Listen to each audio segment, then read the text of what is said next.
Copa আমেরিকার প্রথম match draw করে ব্রাজিলের তালমাতাল অবস্থা।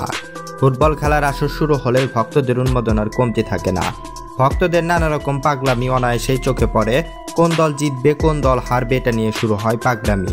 সময়টি 2010 সালের বিশ্বকাপের পল দ্য অক্টোপাস। এই প্রাণীটি দিয়ে প্রায় নির্ভুল প্রেডিকশন করা হতো। শুরুতে 2008 ইউরোতে জার্মানির 6টা ম্যাচ প্রেডিকশন করে 5টাতেই সঠিক ফলাফল দিয়েছিল অক্টোপাস পল।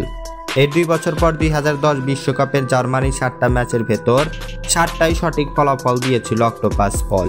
শুরু হয়েছে কোপা আমেরিকা 2024, আর এর উন্মাদনায় ভাসছে পুরো ফুটবল বিশ্ব। আর সেই উন্মাদনাকে বাড়িয়ে তুলতে নানা রকম আয়োজন চলছে কোপায়। আর সেসব আয়োজনের চমক হিসাবে থাকছে প্রাণীদের দিয়ে ভবিষ্যৎবাণীর চিত্র। সামনেই ব্রাজিল বনাম প্যারাগুয়ে ম্যাচ, তবে সেই ম্যাচের ফলাফল ব্রাজিলের দিকে।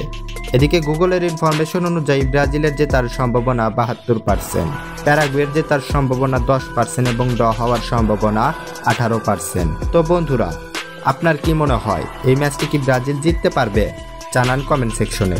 আর এই ম্যাচে কত গোল হতে পারে সেটাও লিখে দিতে পারেন। সকলকে ধন্যবাদ।